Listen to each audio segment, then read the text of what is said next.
Which one? Madison. But she's not here. She's not here though, but I'll tell her something. Okay, so we can sing happy birthday to Jennifer and Madison. Any other birthdays today? Or tomorrow? He's going. All right, Jennifer and Madison. Here we go. Ready?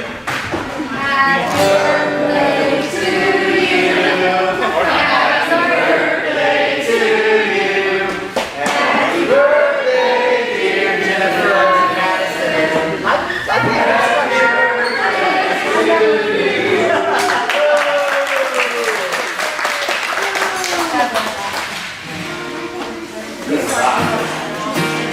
Yeah.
Surely, God, there is nothing that compares to you, compares to the way that you love us. God, we're so thankful. We praise you for it. We praise you that you are not a God that is far off. That you're not an angry grandfather in the sky looking for ways just to mess us up. Thank you for not having your back turned, but instead here with us now. To your Spirit to move in and through this place. And we invite you here. We invite you to move in us. Help us to not be distracted, but to be fully present with you. God, we just pray that in this time of continued worship, as we finish singing, although we will carry these songs with us, I know it, because it's happened so often. But as we begin to look at what you have created, because you are creator, you are ruler, you are everything, Father. And we just pray that by the time we're done tonight, we'll know that better, and we'll understand it better, we'll understand you better, and that it will change something in us the next time that we see a sunset or look at the stars. We will see your handiwork, your thumbprint, that we will be in awe because of you. So God, open our hearts and our minds to know you better tonight. And let us take it with us as we go from this place, to be a light in a dark world, to show the world who you are, through our love, through our actions, through our touch, through our very being. Let the world see you in us.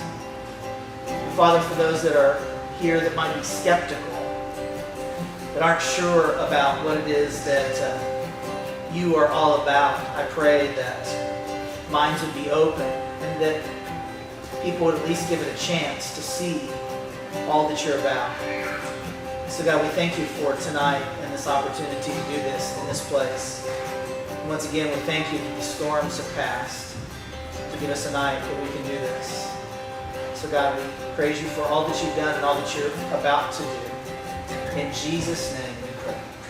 All right, thanks, guys. So, Monday nights are one of my favorite nights, and we'll be telling you more about some of the things that we're going to do over the next few weeks to adapt it a little bit here and there. But my guess is that if you like a lot of the things that we talk about and do on Monday nights, you'll like it even more. But Monday nights, you know, it's a great time for us to come together and fellowship together and eat together and pray together and study together.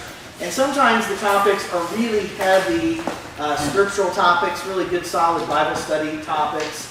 And sometimes they're more practical in understanding a concept so that it can help us in our growth. And tonight's probably more in line with that.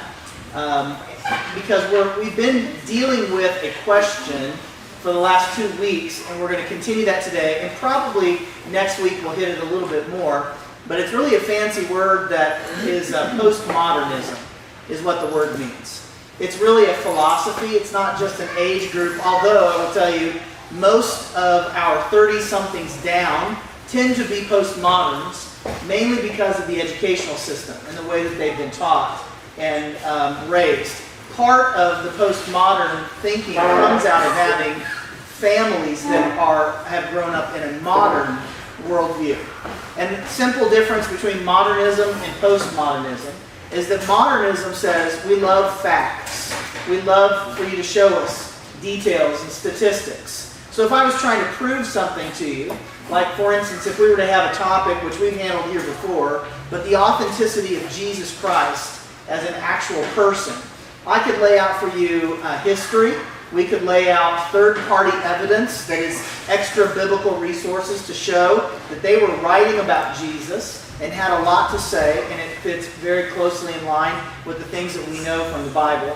We could talk about archaeological evidence of the Bible itself. We could talk about geographic locations that are talked about in the Bible to prove a point, and various things.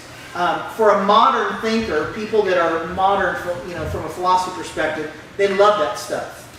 They love hearing the facts, so that, yes, I can believe it's true if you will just prove it to me. I am happy to consider the evidence if you will show me the evidence. Postmoderns don't care about the evidence, generally speaking. A postmodern thinker says, that evidence is nice, and that may be really good for you, but it's not for me. I'm not interested in that. That may be true for you, but it's not true for me. Now, to be honest, it's a weird philosophy to me because it is an oxymoron. What they're really saying is, and if you're a postmodern thinker in here, don't be mad at me. I'm just telling you, I don't get it. I'm a modern thinker, the way that my brain works as a science guy. I love facts and looking at it, and that's really how I came to faith. It was an intellectual thing for the first few years in my faith journey because I got it. It was like, oh, that makes sense. I'll do that. But for the postmoderns, they don't care about the evidence. And so they'll say, there is absolutely no absolute truth. Now, they may not say it that way, but if you got them on the fence, they would eventually say, there is no absolute truth. If I were debating one, I would say, so what you're saying is there are no absolutes. What might be right for you may not be right for me. In other words, there's no big story for everybody. Not everybody has to believe the same big story. The story of creation, the story of a God, the story of a triune God, the story of Jesus coming to earth and living and dying. They may say, I don't care what history and archaeology say. That's true for you, but it's not necessarily true for me. And so if you were debating them, you would say, so are you absolutely certain that there is no absolute truth? And they would say, absolutely. And I would say, that's a challenge to me, that you can absolutely make an absolute claim in the negative side of that. It doesn't make sense. You can't absolutely say there is no absolute truth. Does that make sense, everybody? So the philosophy is skewed right off the bat. But we don't want to throw them away. Partly because God is crazy about postmoderns. And He loves them just as much as modern thinkers. And He wants them in heaven just as much as modern thinkers. The other issue, though, is that churches are full of postmoderns that don't know why they believe what they believe, but they were raised a certain way and they just think this, or at least for a season, well, this is just what we do. And I have to say to the postmoderns, you don't have to live there. It's a fair place to visit, but you don't want to camp out in the, well, that's just what everybody thinks, but I'm not sure I buy it. You can know, and you can know truth. In fact, you see Pilate asking this question. And it's an interesting question, and we could turn there for a minute in John chapter 18. So if you've got your Bibles, let's look there for a moment. In John chapter 18. If you don't have one, I'm just going to read just briefly. But Matthew, Mark, Luke, John, New Testament, fourth book in. Probably no reason to go get them tonight. It's just going to take a moment here. But John chapter 18, verse 38 is really our key verse. But this is Jesus is before Pilate. He's in front of the leader who really can make a decision whether Jesus is going to live or die or not. Now, he thinks he has that choice. God has this all worked out. There's nothing that a human being could mess up at this point. God's going to have His will here. And so Jesus and Pilate are dialoguing. If you go back to verse 33, therefore Pilate entered again into the praetorium and summoned Jesus and said to him, "Are you the king of the Jews?" Now, when Pilate asks you a question, you need to answer. This is not like I plead the fifth. When he asks you the question, you need to answer.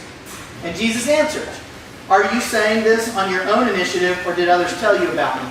I love Jesus. He is just so amazing, the master philosopher. Why? Because he created the whole idea of the lover of wisdom, a philosophy type thing, which is really all that is. Someone that loves thinking and loves wisdom. This is Jesus, okay?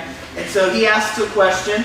Jesus often does that. And by the way, if you're talking to someone who thinks a certain way that's opposite from you, often when they ask you a question, the right way to respond is you ask them a question back. And so Jesus does this. So he asks, "Are you saying this on your own initiative?" Like, Pilate, are you really curious about me? Do you really want to know, am I the king of the Jews? Or are you only asking me that because someone's told you that that's who I am, and you're just trying to fulfill the requirement that someone has asked you to ask me? Or do you really want to know yourself? This is really the question Jesus is asking. Do you care what the answer is? Is it going to matter how I answer the question? Jesus really wants to know. And Pilate answered, I am not a Jew, am I? So it's interesting. Pilate's probably a little irritated here. Like, the king of the Jews, why do I care? I'm not a Jew. If you are the king of Jews, it doesn't affect me. I don't care. I'm not a king. I'm not a Jew. Your own nation and chief priest delivered you to me. What have you done? So, do you think they had told Pilate why they want Jesus dead already? Well, of course they have. And we see that. But he's asking Jesus, go ahead and give me a defense. What have you done? Why are you here? Why do they want you dead so badly? Because I don't get it. I don't get it. And I'll tell you, Pilate also is a postmodern thinker. This isn't just a 2000-something thing. This idea of postmodernism that says there is no truth, which is what the postmodern thinker often says. There's no absolutes. Whatever you think is right for you, whatever I think is right for me, if you don't mess with me, I won't mess with you. Which is not true, by the way. But that's the way the philosophy's supposed to be. And so Pilate's just like, well, what have you done? Jesus said, my kingdom is not of this world. So I think Jesus is kind of setting Pilate's mind at ease. Yeah, I'm the king of the Jews, but this isn't my kingdom. This could be your kingdom, but this isn't mine.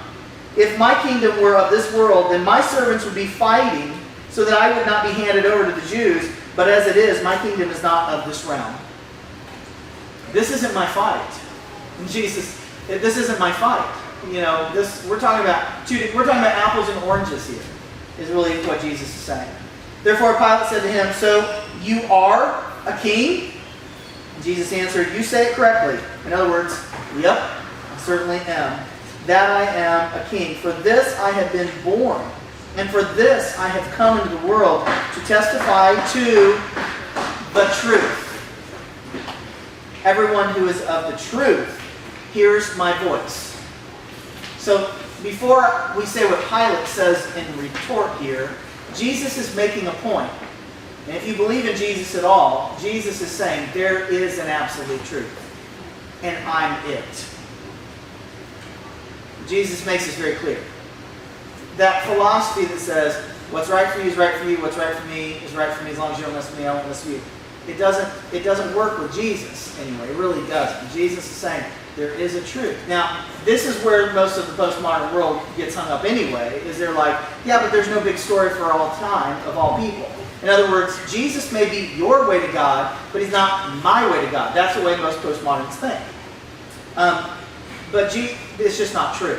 Okay, so Jesus takes that up. And then Pilate says to him, verse 38, what is truth?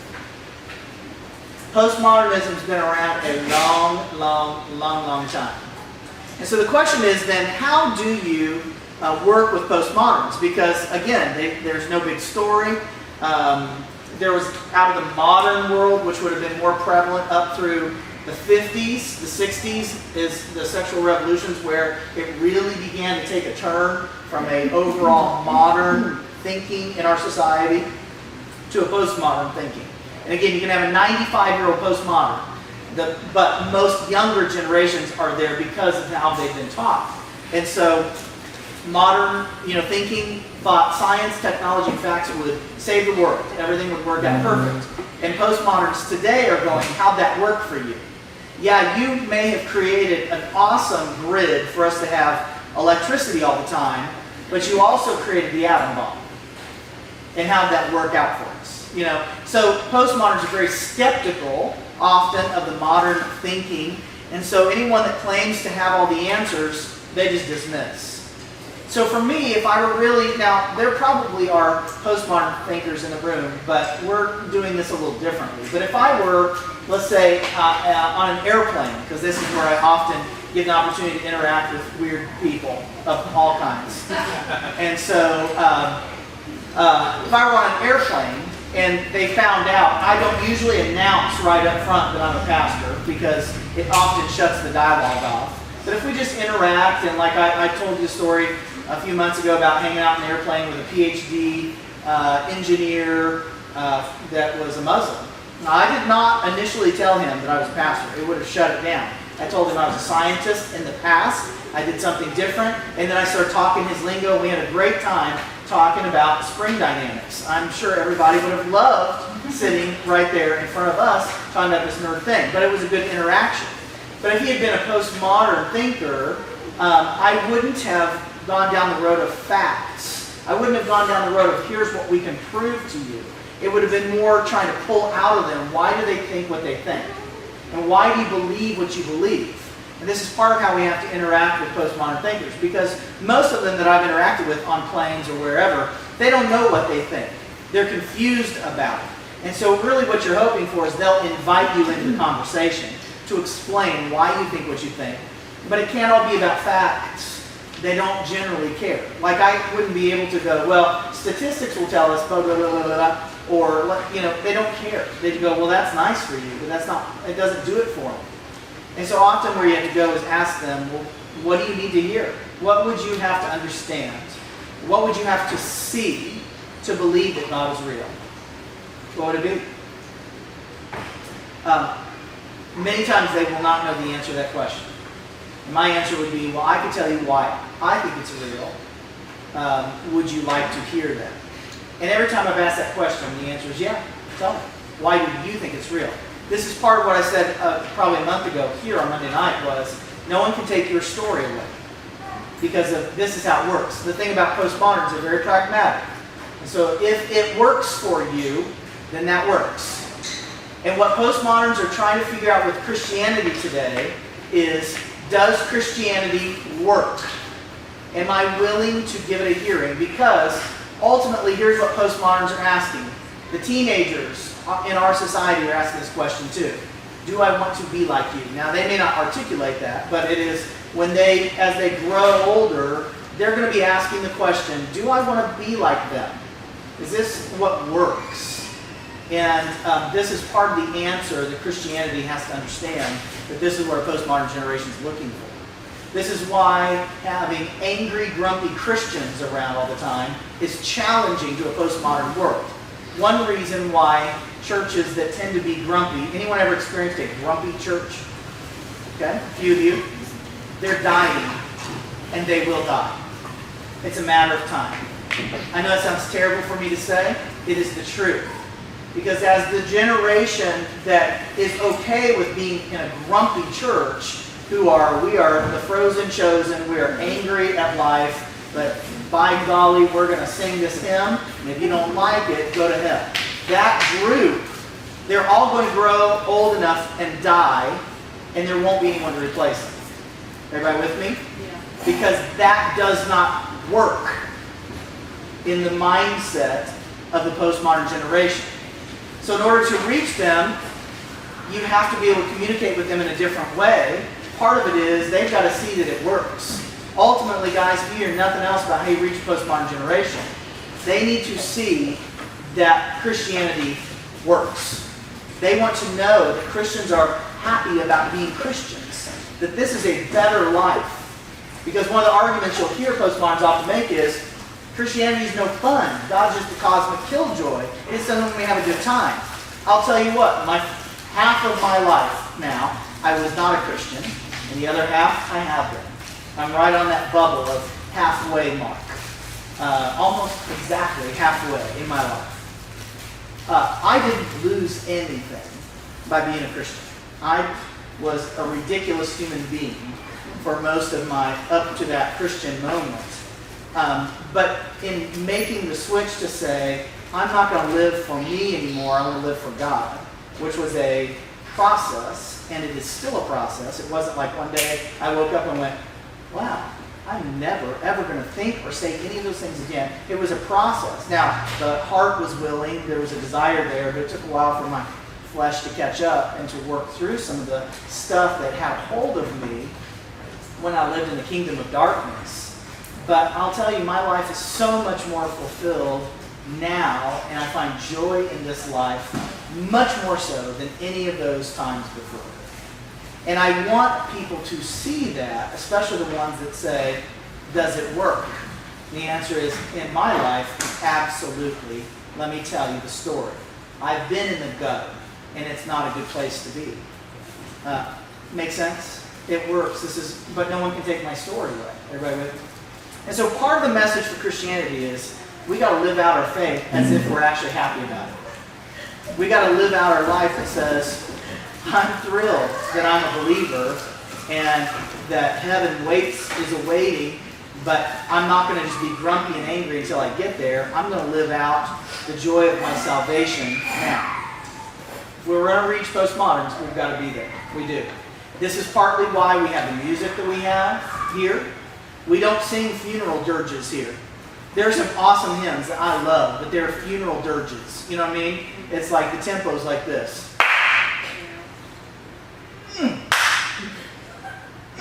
And it could be the greatest hymn in the world with the greatest message. But it's like, we're so joyful. I can't wait for heaven. Sing those in your car. Get a tape. Everybody knows what that is. We've established that in this group, right? You know what tape this is. It's the only place you'll find those songs. And listen to them. I love them. We force them down our children's throats on car trips. We sing old hymns just so they'll hear them because they're great songs, but on Sunday morning, maybe not the best thing. The music we pick is purposeful to give a joyful heart. Does that make sense? Our music's missional. Not everybody likes it. So there's 48 other churches to go pick. This is why we do what we do, though. There's purposefulness. We didn't accidentally go, I wonder if we could play David Crowder on Sunday morning. No, we totally can. We have freedom to do that. Make sense? Everybody with me? Okay. So all of that to say a couple last things, and I want to jump into some of our science and then come back to what the church has to do to be able to deal with this postmodern thing well. So postmoderns fear the most and tolerate the least people who claim to know absolutely everything, absolutely. So I have to be careful. Not that I know everything, but you get me in that mode like, oh, you want to debate science and God as creator. Let's go. Would you like gloves or do you want to do this bare-fisted? I mean, you know, I have to really be careful. I've probably told this story before, but when I was a brand new Christian, all intellectual, none of this yet. It took like 4 years for me, right? I mean, it took a while, but it was here, and I was like, you know, I couldn't quote a scripture to you, but I knew God was real, and I was going to prove it to you, even if I had to kill you to show you. You know, I mean, it was just like, let's debate. This is awesome. I was at jury duty early in my Christian life. Been studying science for years at this point, and had made the switch from evolutionist to creationist. I'm still trying to figure it out, working through some of the details. Full board creationist now. But back then I was still trying to work it out, figure it out. And I was reading my Bible, not this particular one, but I was reading my Bible at jury duty. Very different the way they do jury duty down here. But in Kansas City, I was sitting at this table. We were kind of in the cafeteria type thing, waiting to have our name called. And I'm reading my Bible. And this guy walks up to me and he says, "You don't believe that, do you?" And I went, "Yes, I do. Have a seat." And I didn't know, I couldn't have told him anything about this, but he wanted to talk, but guess where he went with it? I said, "Well, why don't you believe?" And it went right down science. Science has disproven that God is real. Evolve, blah, blah, blah. And I'm like, "Oh yeah? Really? Let me tell you." And I just, I'm like, I learned this yesterday. Let me hit you with this, boom, and hit. Anyway, so we're actually talking about the eyeball, which is where I want to take you, and then we're going to jump back to postmodernism. And so he wants to debate evolutionary mechanisms, which, let me just tell you, in order for something to evolve, like in order to get from a fish to an amphibian, in other words, they go from gill slits and fins to legs and they crawl up on the mud.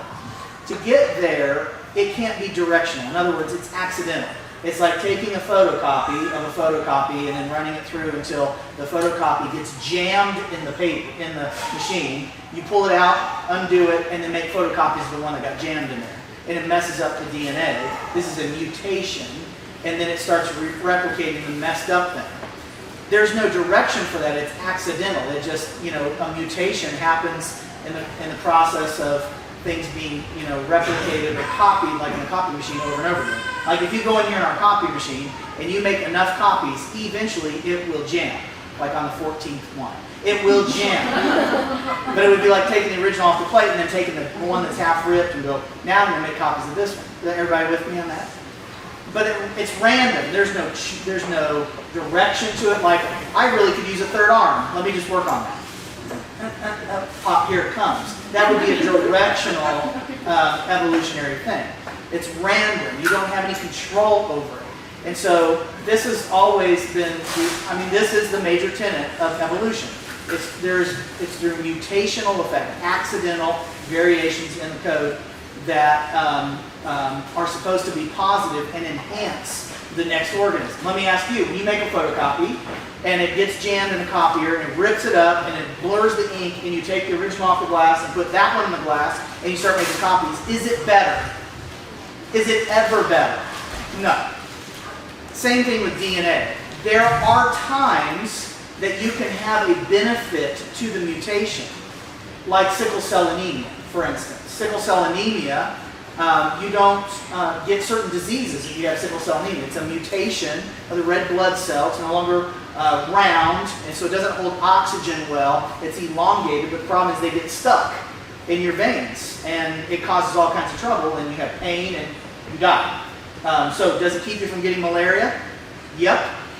But is it an overall beneficial mutation? No.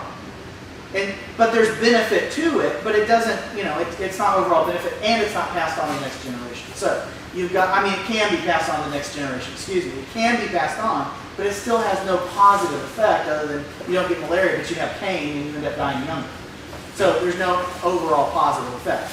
But most mutations, like 99.96%, are going to be negative, and most of the time they're going to kill you. This is what we see when we study genetics. Most mutations are not positive. In fact, all of us have 6 lethal genes, and when those lethal genes match up with the other person that you're making a baby with, if they have one of the same lethal genes, they will kill that child. Most of your spontaneous child losses in embryo are because of lethal genes lining up, and the baby's incompatible with life because of the genetic malformations and mutations. This is what's normal. And so anyway, so you get back to all this, and so I'm talking to the guy, and we're talking about all this stuff. We get on the topic of the human eye. And he's so excited about the miracle of evolution of the eye. And I was like, oh really? Well, let's talk about the eye. And so I didn't have a picture at the moment, but I'll show you a picture of the eye. And let's just talk about it for a moment.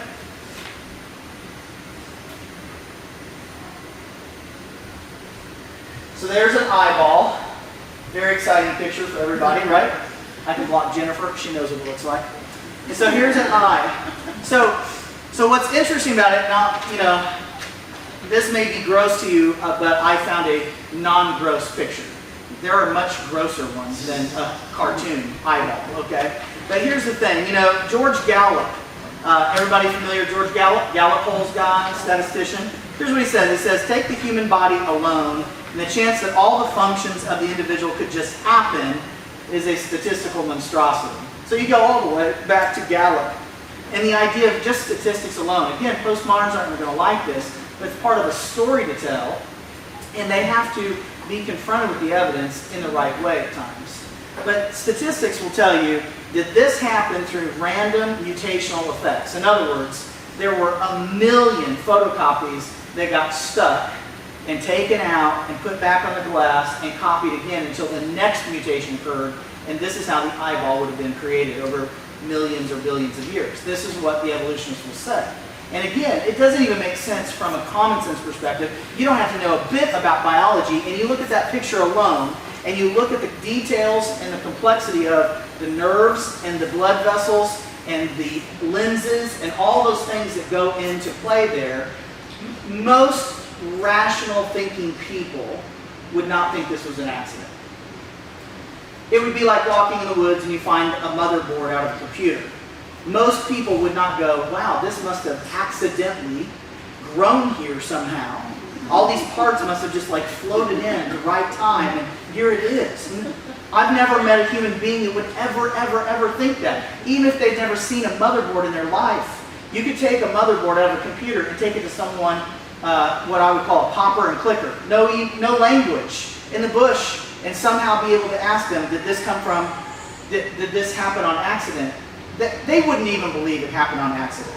There's too much design detailed in what it is. And you look at this, and it's a quadrillion times more complex than any motherboard out of any computer. And not just how it's designed, but functionality. And so the question then is, what are the chances that an eye could evolve, the ones that you're looking at me with, being able to take in an image with automatic adjustment for light, and the human eye can see in almost absolute complete darkness. Miles away, it can see one single light, miles away. It can take in that itty bitty little bit of light and process it, be able to take the image, flip it upside down, and process all brain that's 60% fat, electrical impulses and some chemicals, and it can process what that looks like. And I know it can because every one of you in your brain can imagine what a candle would look like at 5 miles away. I mean, you just think about it. You would picture blackness and one little light at the end.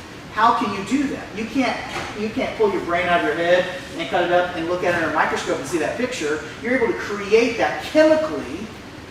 That should blow your mind. Should blow your mind.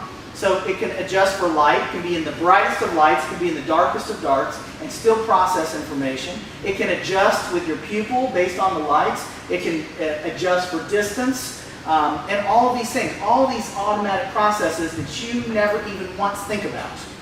Think about that too. You don't have to go, now if you're doing this, a little bit of that, but by and large, we don't need help to do it. You're processing just fine. You're able to adjust for light, adjust for angle. You're able to adjust for all sorts of things automatically. Your brain does it. And what's amazing is you have two eyes and they work in harmony, at least they should, if you've got healthy eyes. They work in harmony together to create one image, not two, because that image is taken and processed and made into one picture. Does this blow your mind? It should blow your mind. It really, really should blow your mind. And again, the evolutionists would say it's an accident. There's absolutely no plan for it, no design to it. It evolved over gajillions of years through random mutations in a copier of Darwin's copier. It just continued to make mistakes, and here you are. You've got this perfectly formed eye that can do all this stuff. And there's research that basically your eye repairs itself when you sleep. One of the reasons you sleep, and as you close your eyes, your eye repairs things and lubricates things and begins to work through things, and you don't have to think a bit about it. And so all of that is designed in there. Here's what's interesting, though. Charles Darwin had an issue with the eye himself. Here's a quote by Chuck. Chuck said this: to suppose that the eye, with all of its inimitable contrivances for adjusting the focus to different distances, for admitting different amounts of light, and for the correction of spherical and chromatic aberration, could have been formed by natural selection, which is through, over time, you're able to see better, so you get to eat more and you survive, that kind of through natural selection, seems, I freely confess, absurd in the highest possible degree. The belief that an organ as perfect as the eye could have formed by natural selection is more than enough to stagger one. Charles did not believe this happened on accident. He didn't believe it. No intelligent, rational thinking person would. Now, see, that's the kind of statement I have to be careful of. So if I'm talking to my friend the postmodern on an airplane and I said that, what did I just say to them? You are an irrational, stupid person, also known as a dummy head. This wouldn't go. So you have to be careful. Now, can you say Charles Darwin even didn't believe that this would have evolved? Can you say it? Sure. They may say, well, Charles may have had a hard time with it, but I don't have a hard time with it. That's what a postmodern might say. And so it's just part of the puzzle, but being able to communicate is still fair. So here's the other thing. Oh, so back to my, so I'm talking about this with the dude and jury duty. And so we talked through that. He dismissed it. And I said, yeah, but what about squid? Squid, cows, fish, frogs, dogs, cats. We all have eyes. And in a squid, the eye is just about as complex as our own. And probably most evolutionists would say the squid is far less complex and older on the phylogenetic tree, which is what evolved from what, and yet it has this perfectly formed eye. What do you think about that? And I just smile at the guy. I remember doing it. He says, "What are you smiling at?" And I said, "Because I know what you're about to say next." And he went, "I'm done with this conversation," and got up and walked. I thought I won that conversation. I did not win that conversation. I was beating him with evidence. He didn't care about the evidence.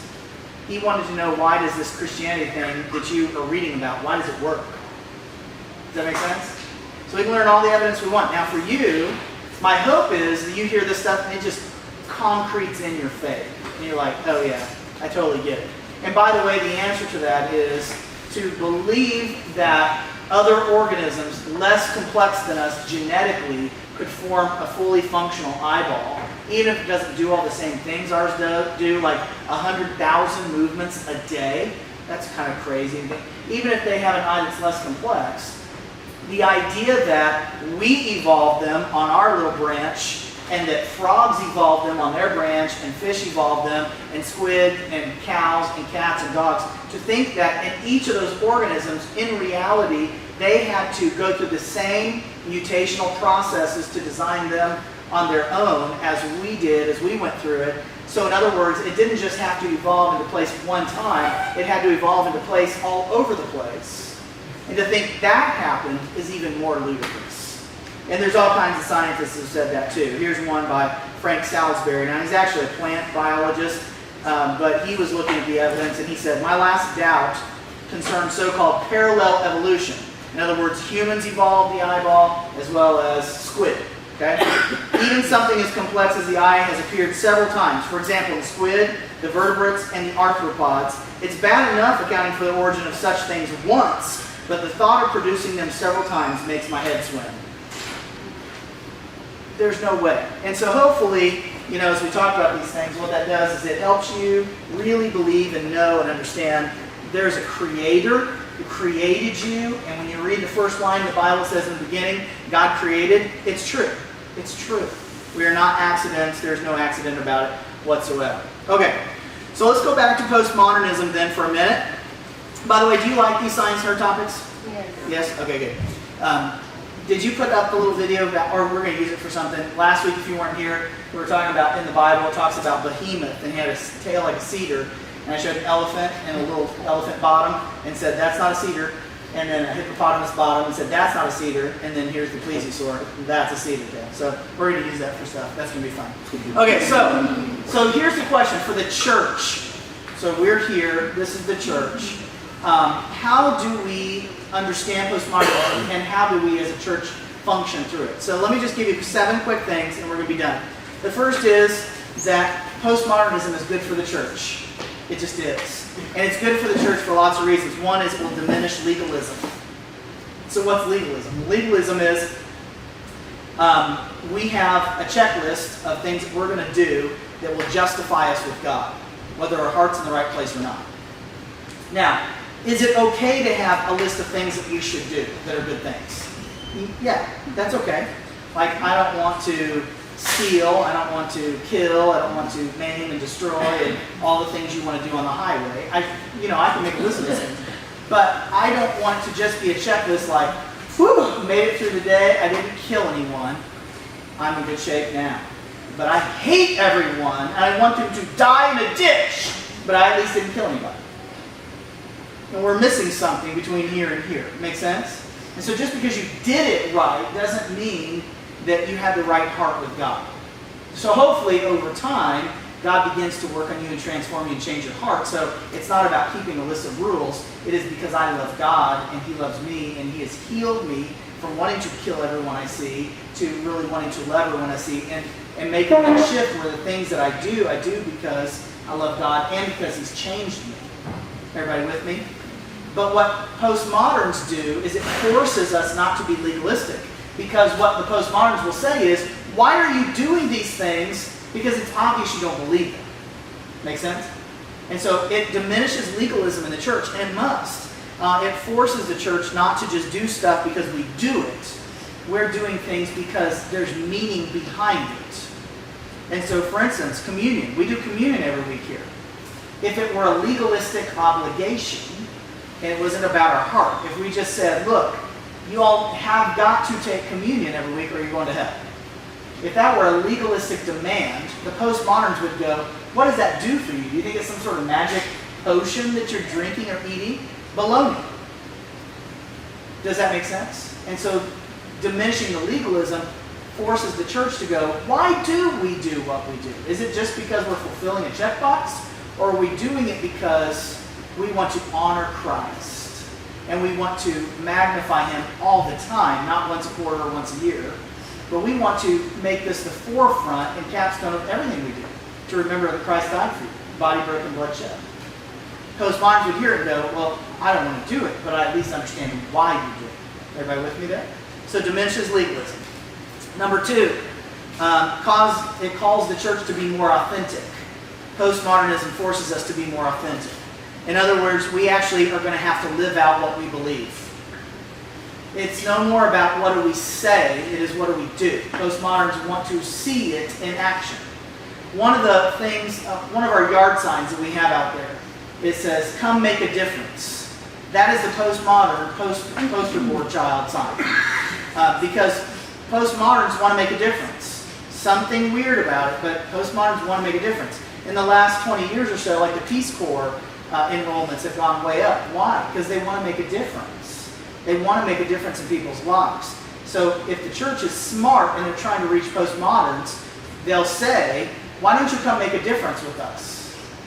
And they'll say, but why are you making a difference? And then we have to tell them and say, this works. This is why we do it. We're doing this out of a love for God. And they may not believe it, but they'll come and they'll serve alongside.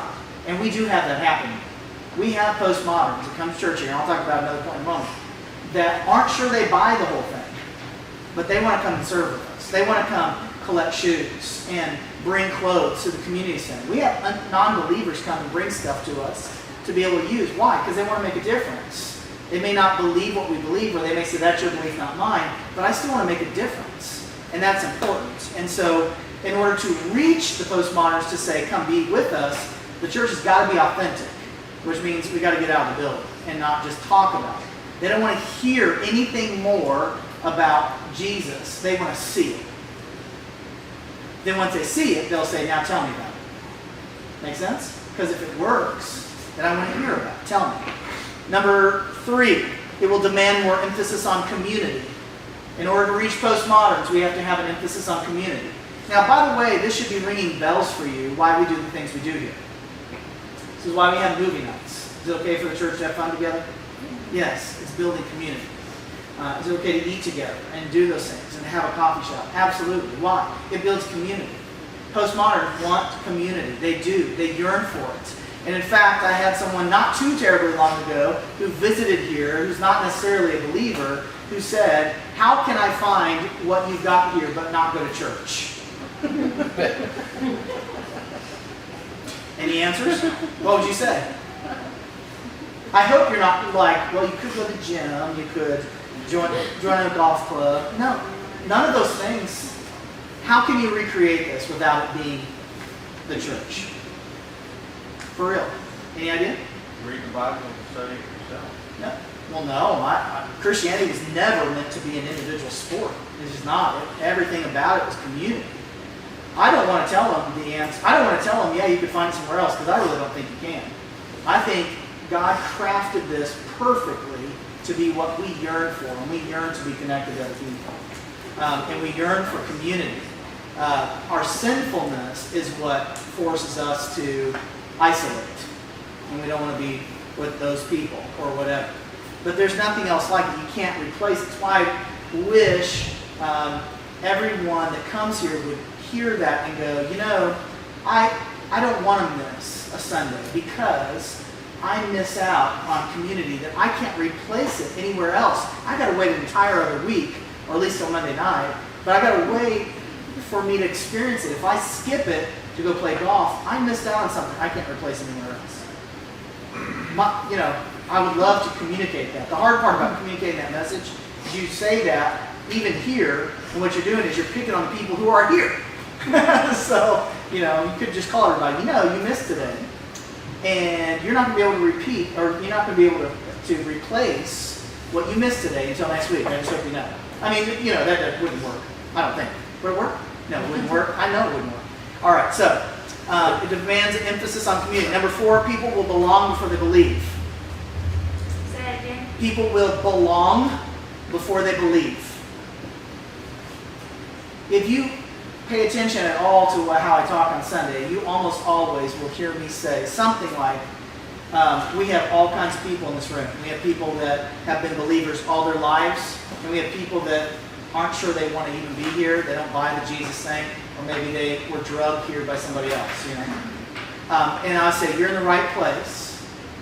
Continue to come and seek and be willing to take at least one step. Why? Because we have a ton of people who go to church here that don't believe that Jesus is the Son of God. We do. But they will tell you, this is my church. You're my pastor. When we lived in Kansas City, we had a crazy old guy that lived about 4 houses down, and he cussed like a sailor, oh my. And every other word was the F word. But he loved me, and I don't know why. And he would ask me to go out to breakfast with him. And we would sit, we'd always go to a special restaurant so he could smoke and blow smoke in my face all the time. But if you're going to reach people who smoke, you might have to smell like smoke. So there you go. And so we would go, and he would smoke one after another, and when the waitress would come up, he did every single time. This is my pastor.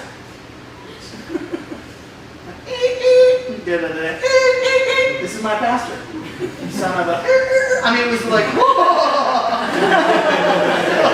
And then you go, I'm sorry, I shouldn't talk like that in front of you. And I'm like, no, you shouldn't talk like that ever. But it's not like I haven't heard it before. I've heard it from you 87 times in the last 30 minutes. But you're okay. I love you. Let's eat our eggs. And that tastes, weird. But he told everyone, everywhere we go, this is my pastor. That dude not one time darkened the door of our church in Kansas City. Not one time. Not one time. He had nothing to do with the church, but I was his pastor. People will belong before they believe. You know what I'm saying? People show up here all the time, and they want to be a part of community. They like what they experience here. They love the music. They can put up with me, even if they don't agree with me. They put up with me because I give them hugs or whatever. I don't know why people would put up with me. Why do you put up with me? 21 years in. That kind of stuff. What you see is what you get, baby. This is just how it goes. And so why? I don't know. But they're not there yet, but they're curious and working on it. They'll belong for the belief. And the church must be okay with that. To say, it's okay for you to belong before you believe. Come be a part of us. Come serve with us. Come eat with us. Let's do life together.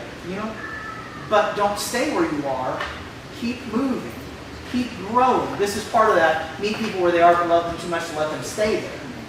So it's okay to challenge a little bit, encourage them to continue to grow and to grow into that belief system.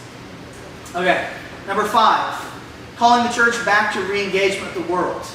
Following Jesus doesn't just mean salvation, forgiveness of sin, but also means that those that follow him care for the hurting and the broken. We have to really do it. It is not safe, nor is it comfortable to serve a hurting, broken world. It would be way easier to create a church environment that pretends like we've all gotten together just right. And you come here and we all smile and we pretend like we've got it together. And if you want to come be a part of our club, the expectation is you too will pretend like you've got it all together, because ain't nobody got time for your mess. And I'm telling the truth when I say there are a lot of churches that are just like that. It would be way easier to do church this way. I'm telling you. From a guy who does not see himself as a preacher first and foremost, but as a pastor first and foremost, who preaches in order to pastor people. That's like a Peter Piper Pig. But, that kind of thing. It would be way easier if we created a culture that said, if that's really messy for you, you just need to take that up with God and you'll be okay. Keep you at an arm's length kind of thing. And we all kind of do that to each other. It doesn't work, and the postmoderns will run away. You know why? Because it doesn't work. It's just not real. They want reality. They want genuineness. This is why, I'm telling you now, this is the old man Spencer, 41. Here you go. Ready? Ready? Teenagers, you ready for my old man statement? This is why people watch those reality TV shows. So, they do. They want real. They want what's real. Now, none of that's real. But they want what's real. And they don't want the facade. And they don't want the polished appearance of everything. And I've had people walk out of here and go, you know, that was nice, but it wasn't very polished, like the flow of things and all that. And I went, yep, on purpose. It just is what it is. You just don't need to. Now, should we do the best we can do? Absolutely. We want to do the best we can do. But if something doesn't go right and we've got to start a song over on a Sunday, so what? Start the song over. It's okay. I asked John, he's not here right now, he'll be here in a little bit. Ask John if I've ever yelled at him because he had to restart a song. It will never happen. It won't. Why? It doesn't matter in the grand scheme of things. Who cares? They were out here, the lady from the city was mowing in our culvert, and she got stuck in the big giant tractor and just farmed the entire thing down there. Ruts, like 4 feet deep. And I went out to say, hey, do you need help? I'm so sorry, I messed up your lawn. And I went, you don't understand. Do you need me to get the van and pull you out? I don't care about the lawn. That doesn't matter. And you could tell she was like, oh, I think we're okay. Someone's coming. You could tell she didn't get it, that the lawn had ruts in it. I don't care. We do the best we can, but we got to pick our battles. Some of that junk just does not matter. You know what I'm saying? It just doesn't matter. Someone spills a tray of communion juice on the floor, get them out. It doesn't matter. If the communion tray gets a dent in it, we're still going to use it. We're not going to throw it away and go, that one has a dent. So, let's use it. You see what I'm saying? That when I say these things, I'm saying it to you because I want you to understand the reason we do the things we do is because, number one, a lot of the things that we think matter really don't matter. Now, you may have a different opinion of that. We can disagree whether or not you should use a dented communion tray. We can disagree. Guess what? I'm going to win. We're going to use the dented communion tray. And you should be okay with that because in the whole grand scheme of things, it doesn't matter. I would hope people wouldn't leave because that communion tray was dented. But guess what? There are people in this town that totally will not go to a church that has a dented communion tray. And guess what? Okay. So, we are here to reach lost people who actually would prefer the communion tray to be dented. I'm just telling you the truth. This is the way they think. And I got to tell you also, I think this is the way that Jesus thought. It's the heart of God to say, there are some things that really matter. And are there some things that we really, really do need to do well? Yes. Like when I preach, it has got to be true. Because I am held to a very high standard by Him, and I'll give an answer for the things I teach you. It needs to be, now, it may not be polished perfectly, like when I have to preach something I didn't intend to, if I have to look around and try and, work through that or something. But the message that comes out, it's got to be done right. When we talk about salvation, it's got to be right. Talk about baptism, it's got to be right. Because there is an absolute truth. But on the things that don't matter, then let's not have division over it, like the color of the chairs and carpet, which is the kind of crap that churches split over all the time. It's not usually the things that matter. It's stupid things that do not matter. And the outside world, the postmodern world, looks at us fighting with each other about stuff like that, and they go, and that is why I'm not interested in God. And the church gives a bad name to God, bad ambassadors. Now, I'm not throwing the church out, and you're going to hear this in September. One of the things you're going to hear me say is, God totally intended for the church. He totally intended for it. He loves the church, and we cannot throw the church away. But what we do have to do is call Christians to a new reality, which says the things that are important, we better really, really take seriously because there is an absolute truth. Jesus is the only way. And I'll debate it till the day I die. And there may be a day that someone forces me to say that and die, and I'll die to commit that Jesus is the only way. It's true. So I'm not saying that we shouldn't have absolute truth. Absolutely, I'm saying we absolutely have absolute truth. But the things that don't matter, then we have freedom there and not worry about it, okay? And the postmoderns, we're going to reach them. They're going to watch, and they're going to see it. And the postmoderns come to church here, when they see things like that, like when a communion tray drops, here's postmoderns are going, how are they going to handle that? They're watching. They are. And they want to see how we're going to handle stuff like that. Okay. So re-engage with the world. Number 6, I'm almost done. Oh, one other thing about number 5, calling the church back to re-engage with the world. The church, when I say the church, I'm not talking about renewed necessarily. I'm talking about the church, universal. The church has become synonymous in our modern culture with what we are against, not with what we are for. There's truth in there still. I might rub you the wrong way. Okay. But like on the topic of abortion. I think the Bible is overtly clear that abortion is wrong. As a scientist, I can tell you life begins as soon as crossing over occurs, which we could talk about sometime, and should, which happens nearly instantaneously once the two parts come together. I believe that as a scientist and a theologian. Now, someone that's had an abortion, can they come to church here? Absolutely. Will we love them? Absolutely. Can they find forgiveness and healing? Absolutely. There are truths along the way, even in the culture, that we have to understand. But if we only camp out on what we're against, they'll never hear what we're for. So someone that's had an abortion, we're still for them. And God is still for them and loves them and wants them not to travel that road. But there's healing and hope even in that. Everybody with me? Another one would be divorce. How many churches have thrown people away because they got a divorce? And they just were like, you're not welcome here. Baloney! That is the most ridiculous thing ever. We want to help people see that God is for them. Do we want them to get divorced? No. But if they do we want them to see that we are for them, we love them, and God wants them and loves them? Yes. And so it can't just be about what we're against. It also has to be about what we're for. And that could be anything across the board. Anything. No matter what the topic is. Now, I just hit you with 2 big ones. But you've got a whole realm of other topics in there. Yesterday in communion in church, I said, what has God saved you from? I want to do it again sometime and let people have time to think. I love the answers I heard. I heard people say lust. We're healed from lust. Of depression and anxiety.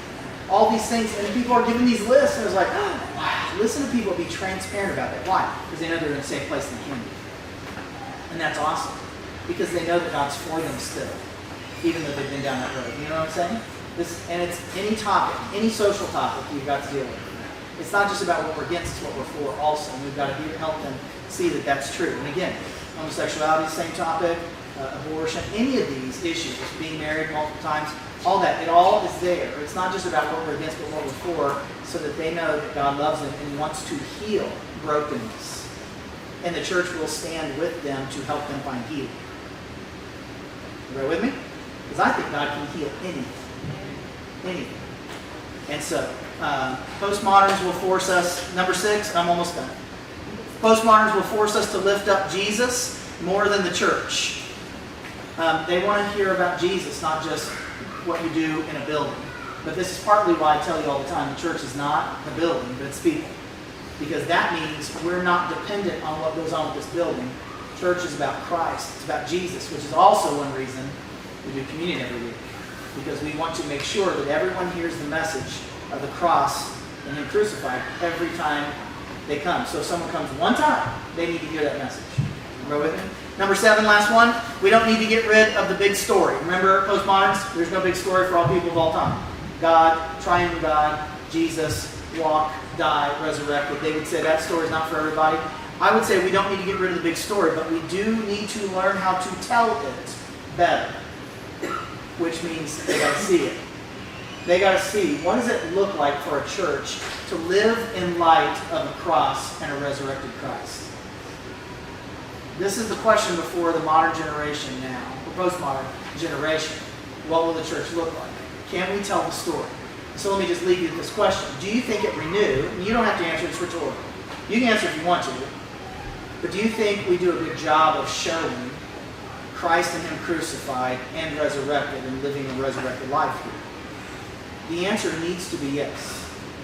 But it also needs to be, it's in process of continuing to show that and live out the reality that we don't serve a dead Savior, we serve a risen Savior. But He really did die to really set you free from any list, whatever it is, anything you struggle with that is outside of what God calls us to. God can heal every bit of it, every bit of it. But to find real healing, you have to be real about it, transparent about it, and I do think you need community. I think that was part of God's intention all along, that we can do this together. And we'll walk this together. So, this is how we reach postmodernists, which probably gives you some insight into why we do what we do here. Okay? I'm done for now. I'll probably hit this one more time. If you have a science topic you want to talk about next week, I'll do that. And then we'll finish up postmoderns. I just have a few last things to say. And then by next week, we're going to talk about probably the future of what this looks like and how this might adapt a little bit. But if you like tonight, this is probably really similar to the things that we're going to really focus on. Not talking about postmodernism, but how can you really know that God's real? Those kinds of topics. And what are the hard questions that no pastor's ever been willing to answer for you? We're going to deal with those. And we're going to work through them. Now, I may say I don't know, but we're going to do our best to work through it and figure it out. Because I want your faith to grow, and I want you to bring your non-believing friends to come and listen and at least give it a hearing. Because all you can ask for is, would you at least listen? You can make your own mind up later, okay? All right, I love you. Thankful for you. Let me pray for you. If you have an offering to give, it's back there by the door. There's a box. I think that's about it. Java with Jen starts Friday morning. Bible study right here at 8:30. Celebrate Recoveries Thursday night. Wednesday nights are a remix. Get your teenagers here. There's a few of them here. And go team. We are so happy. We love it here. We know Jesus. All right, we're going to be a light in this broken world. Salty, be salty in a good way. God, thank you for tonight. We pray that the things we talked about will impact us for eternity, leave a legacy behind, and that we'll grow in you. Thank you for tonight, moving us always, and help us to ponder these things throughout the week. Bring us together again soon. In Jesus' name, amen. Have a great night.